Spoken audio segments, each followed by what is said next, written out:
তো আজকে আমরা চলে এসেছি চাউম্যানের বালিগঞ্জ ব্রাঞ্চে। আমরা কেন এসেছি? একটাই প্রশ্ন, খুব সিম্পল প্রশ্ন, যে ভূত কি আছে? আমার প্রথমে প্রশ্ন হবে ঈশিতা এবং Debraj, sorry to put you on spot, একটু আমাকে প্লিজ এই ডাউটটা ক্লিয়ার করতে পারে।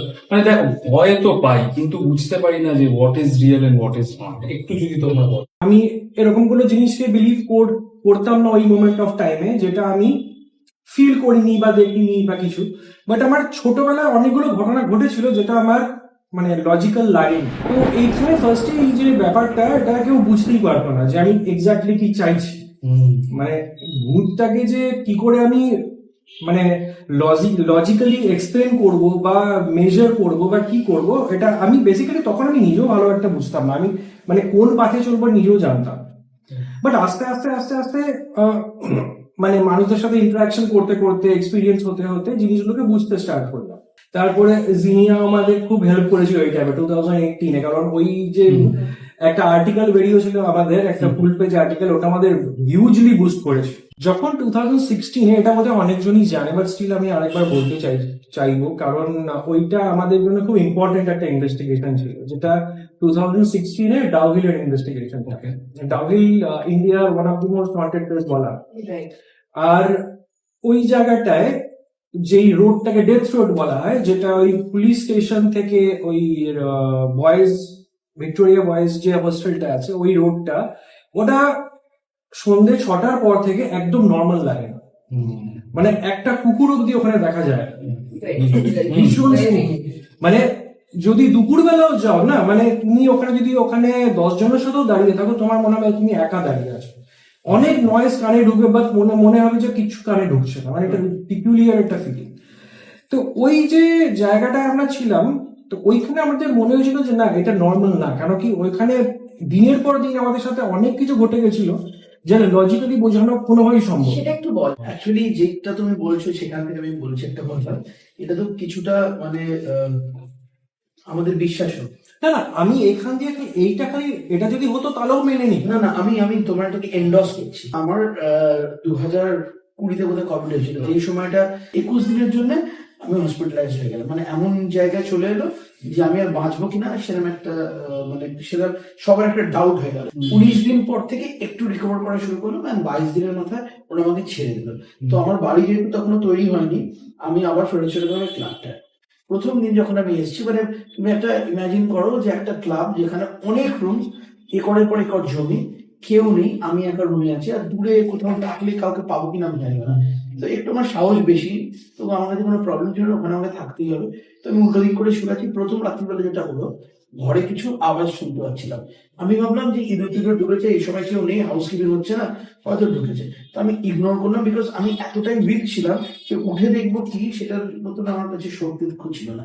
এরকম 2-4 দিন হতে থাকলো। This was the 5th day. আমি যখন শুয়ে আছি ফ্রন্ট পজিশনে, প্রচন্ড টায়ার্ড, আর আমার এমন মানে উইক ছিলাম যে আমি 8টার মধ্যে ঘুমিয়ে পড়তাম। এন্ড এটা হবে রাত্রিবেলা 1:30-2টো কি আরেকটু পরে, আড়াইটের সময়। আমার মনে হলো আমার পিঠের উপর কেউ শুয়ে আছে। ও মাই গড! এবার পিঠের উপর কেউ শুয়ে আছে, আমি প্রোন পজিশনে শুয়ে আছি, and on the bed side table I could see my phone. But আমার হাতের ওই শক্তিটা নেই যে আমি হাতটা দিয়ে ফোনটাকে নেবো। মনে হচ্ছে হাতটার উপর কেউ একটা প্রেশার দিয়ে আছে। অ্যান্ড আমি এখন হয়তো খুব ইজিলি বলছি, গল্প করে করে বলছি ব্যাপারটা, তখন মানে ফেটে গেছিল। আমি বুঝতে পারছি না আমি কি করবো, কাকে ফোন করবো। তারপরে আমি জোর করে ওঠার চেষ্টা করছি, মনে হচ্ছে যেন কেউ ঘাড় চেপে দেয় না, যেন শুয়ে পড়ো, তবে এখানে কেউ ঠেলে দিচ্ছে। আমি দেখলাম আর কিছু পাকামি করে লাভ নেই। So I was in that position for about 1 ঘন্টা। এতটাই ভয়ের মধ্যে ঘুমিয়ে পড়েছিলাম। আবার ভয়ের মধ্যে ভয়ে ঘুম পেয়ে যায় না, মানে একদম সাংঘাতিক ভয়। আমি যখন উঠলাম তখন ভোর 3-4টে বাজে। আমি ওয়েট করেছিলাম কখন সূর্যের আলো হবে। যেই সূর্যের আলো হয়েছিল, আমি ওই মানে দুর্বল শরীরে আস্তে আস্তে আস্তে আস্তে নিচে নামলাম। আমি ফোন করে যাচ্ছি, সবাই ঘুমোচ্ছে, কাউকে পাচ্ছি না। They had to call some friends and they came and they took me.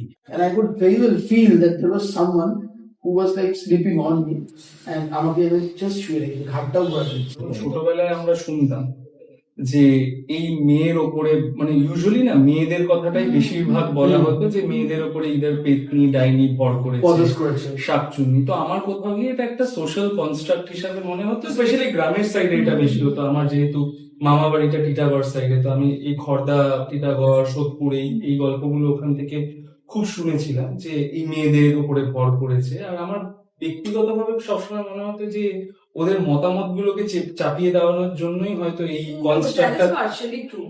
হ্যাঁ, এটা 90% That's a separate thing and a এটা separate issue. 90% And it's a social issue যেটা is something which is still there. হ্যাঁ। কিন্তু এইটা কিন্তু is a different topic. Definitely যেটা কিন্তু আমি তাও expect- জিজ্ঞেস করতে চাই ওদের যে যেহেতু they have researched on it মানে মাল্টিপল নাম্বার অফ টাইমস, এরকম কি কোনো ঘটনা তোমাদের মানে পজেস করেছিল আমাদের আগের মাসেই আমরা একটা কেস পেয়েছিলাম কোশিপুর রাজবাড়ি বলে Yes. ওদের যে উত্তরসূরিরা আছে তারা নিজেদেরই ওই ভাঙা বাড়িটা দিয়ে একটা বাড়ি বানিয়েছে। মানে ম্যাক্সিমাম যে ওই বাড়ির যে ম্যাটেরিয়ালস মানে যেরকম ফ্লোরিং হলো, মার্বেলস, তারপরে উইন্ডোজ, তারপরে গ্রিলস, তো ওই বাড়িটাকে বানিয়েছে। ওদের রাজবাড়িটা নাকি কার্স কোনো কারণ। আর এই বাড়িটা যখন ওরা ওই ম্যাটেরিয়ালস গুলো দিয়ে বানালো, তো ওদের ধারণা যে এই বাড়িটাও ওই কার্সটাকে মানে ক্যারি করছে। তারপর থেকেই এই মানে ওনার যে উত্তরসূরি ছেলেটা তার মনে হয় যে সামথিং কিছু ঘটছে যেটা ন্যাচারাল। এবার সেটাও খালি যে এই বাড়ির থেকে শুরু হয়েছে সেটাও না, উনি একটাও ঘটনা বললেন যে উনি যখন মানে ছোট ছিলেন স্কুল বা কলেজ লাইফে, তখন একটা জিনিস হতো যে ওনার গায়ে কোথাও থেকে একটা পোকা আসতো। হ্যাঁ, একটা পোকা আসতো, তারপর সেটা সারা গায়ে ভরে যেত। হ্যাঁ, তারপরে উনি ডক্টর দেখাতেন, ডক্টর বলতেন যে এটা তো হওয়ার মানে আনবিলিভেবল, এটা হওয়ার কথাই না, কারণ এই পোকাটা খালি ডেড বডির গায়ে হয়। তো ওটা নিজে নিজেই চলে যায়, আবার একটা সার্টেন টাইমের পরে আবার হয়, আবার নিজে নিজে চলে যায়, মানে পুরো পা থেকে মাথা অব্দি পুরো ভরে যায় সারা গায়ে পোকাটা। রিসেন্টলি যেটা হচ্ছে, ওনার বাড়িতে আর কেউ থাকে না, মানে বাবা মা, উনি আর ওনার একজন রিলেটিভ। ঘরের দরজা বন্ধ, আমরা সবাই একই ঘরে বসে আছি, মানে ওনাদের ফ্যামিলির লোকও আর আমাদের টিম মেম্বার। আর উনি আমার সাথে আমার সামনে সোফায় উনি বসে আছেন, আমার সাথে কনভারসেশন হচ্ছে। আর দরজাটা মানে আমাদের যে টিম মেম্বার ক্যামেরা করছিল তার পিছনে ছিল দরজাটা পুরো লক করা ছিল। তো আমরা কনভারসেশন করছি, উনি ছোটবেলা থেকে যা যা হয়েছে বলতে বলতে যখন এই বাড়ির ঘটনাটা উনি বলতে স্টার্ট করলেন, ঠিক সেই সময় দরজার মধ্যে এরকম ভাবে বাইরের দরজা, আমরা যেখানে আমার টিম মেম্বার আমরা মানে জাস্ট এরকম তাকালাম, তারপর আমরা কন্টিনিউ করছি, কারণ আমরা ভেবেছি যে আমাদের ক্যামেরাম্যানের হাতটা কোনোভাবে বোধহয় দরজায় লেগেছে। তো বেশ কিছুক্ষণ পরে ও বললো একটু কাট করছি, হ্যাঁ, বলে এটা শুনতে পেলে এটা কি হলো? তো আমরা বললাম যে আমি তো ভাবলাম যে তোর হাত থেকে হয়েছে। বলছি না, হয়নি, আমি দেখো একটা দূরে দাঁড়িয়ে আছি। ঠিক ফ্র্যাকশন অফ সেকেন্ডের মধ্যে উনি কথা বলতে বলতে আমাদেরকে থামালো, বলছে আমার কানের কাছে কেউ ফিসফিস করে কিছু বলছে, আমি সহ্য করতে পারছি না। আর ঠিক তখনই ওনার চোখ মুখ চেঞ্জ হয়ে যাচ্ছে, চোখ লাল হয়ে যাচ্ছে, বডি শিভার করছে, এরকম হচ্ছে, মানে পুরো আমরা দেখতে পাচ্ছি সামনে। উনি বলছে কন্টিনিউয়াসলি আমার ভালো লাগছে না, আমার কানের কাছে কন্টিনিউয়াসলি কেউ ফিসফিস করে কিছু বলছে। তো আমাদের ওখানেই ইন্টারভিউটা বন্ধ করে দিতে হলো। তারপর ওনার তো বাজে অবস্থা হয়ে গেল, ওনাকে বললাম যে বেডে নিয়ে গিয়ে শোয়াতে, আমরা বাকি ইনভেস্টিগেশনটা করছি। একদম হার্ট অফ কলকাতায় টালিগঞ্জ থেকে একটা ফোন আছে, রাত্রির বেলা ওদের একটা পেট ডগ আছে, সেটা প্রচন্ড চিল্লাচ্ছে, মানে গড় গড় করছে, আর দরজার দিকে তাকিয়ে মানে মেইন ডোরের দিকে তাকিয়ে গড় করছে। তো ওরা প্রথম দিকে বুঝতে পারছে যে ব্যাপারটা হয়তো এমনি করছে। আস্তে আস্তে দরজার মধ্যে স্ক্র্যাচেস আওয়াজ আসতে শুরু করে, মানে ওদিক থেকে কোনো খট খট খট খট খট খট খট করে আওয়াজ হচ্ছে, আর কুকুরটার দিকে চিল্লাচ্ছে। তো এইটা 3-4 দিন হলো, আর ওরা বুঝতে পারছে না হচ্ছে রেখে, কারণ ওরা যখন দরজা খুলছে দরজার ওই পারে কেউ নেই, আর ওই বাড়িতে ছিল সিসিটিভি ক্যামেরা। তো ওরা ওই ভাবলো যে কি এমন হচ্ছে দেখার জন্য সিসিটিভি ক্যামেরাটাকে অ্যাক্সেস করেছে। এবার ফুটেজটা দেখাচ্ছি, কিন্তু র ফুটেজ।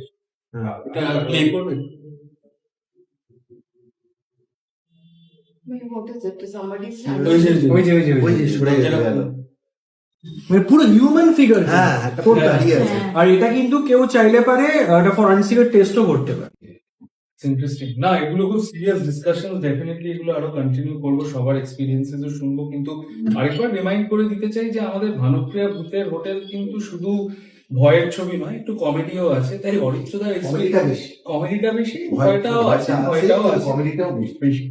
কিন্তু অল্পিতা তুমি কি একটা কোনো মজার এক্সপিরিয়েন্স বলতে পারো যে আমি একটা জিনিস বলতে চাই যে এই গল্পটা মানে আমার বাড়ির থেকে শোনা, যেটা আমার ঠাকুমার থেকে। আমার ঠাকুমা কিন্তু বিষ্ণুপুরের মানুষ। বিষ্ণুপুর মানে সেই সময় বিষ্ণুপুর কিন্তু একটু গ্রামের দিক, মানে গ্রামই বলা যেতে পারে, একটু গ্রামের থেকে বাঁকুড়া বিষ্ণুপুর। আমি যেটুকু দেখেছি মানে প্রচন্ড সাহসী মহিলা। তিনি একবারই বলেছিলেন যে যখন শান্তিনিকেতনে আমাদের বাড়ি, সেই বাড়িতে আমার দাদু প্রফেসর ছিলেন, তো দাদুর এক বন্ধু তিনি প্রফেসর ছিলেন, তিনি আসতেন প্রায় আমার বাড়িতে।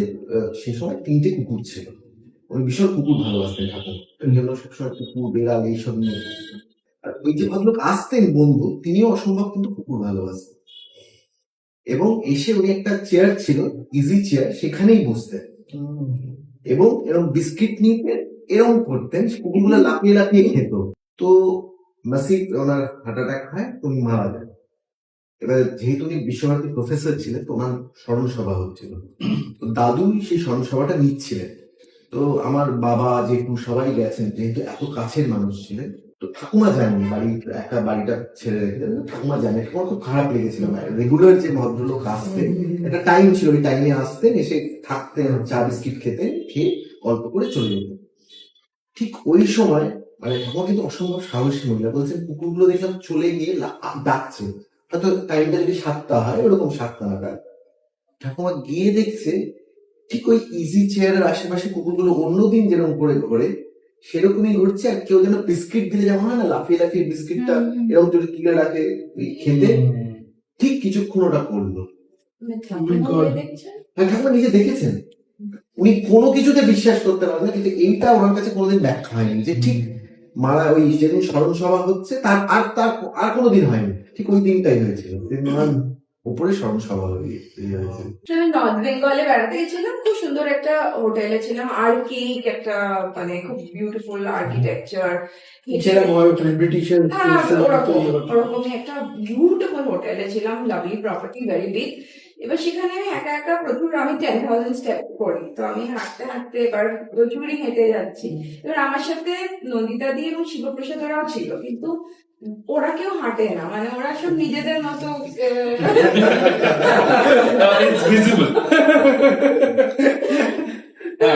আমি হেঁটে হেঁটে যাচ্ছি, লম্বা করিডোর, পরেও খুব হেঁটেও বলেছিলাম সেই করিডোর গুলোকে অরিত্রকে। তো সেখানে আমার মনে হতো যে আমি কি একাই হাঁটছি, মানে ইজ ইট পসিবল যে আমাকে অন্য দরজা দিয়ে কি কেউ দেখছে বা বা কেউ কি আছে, বাট এত বড় প্রপার্টিতে আমি একা একা হেঁটে যাচ্ছি, মানে ফ্রন্ট উইন্ডোজ, কেউ কি আমাকে মানে একটা ফিলিং যেটা মানে নট এক্স্যাক্টলি ইরি হলে হয়তো দৌড়ে পালিয়ে যেতাম, but I live with it. তখন আমার ওই ভাবনা, ওই ফিলিংটা থেকে মানপ্রিয় ভিতরে।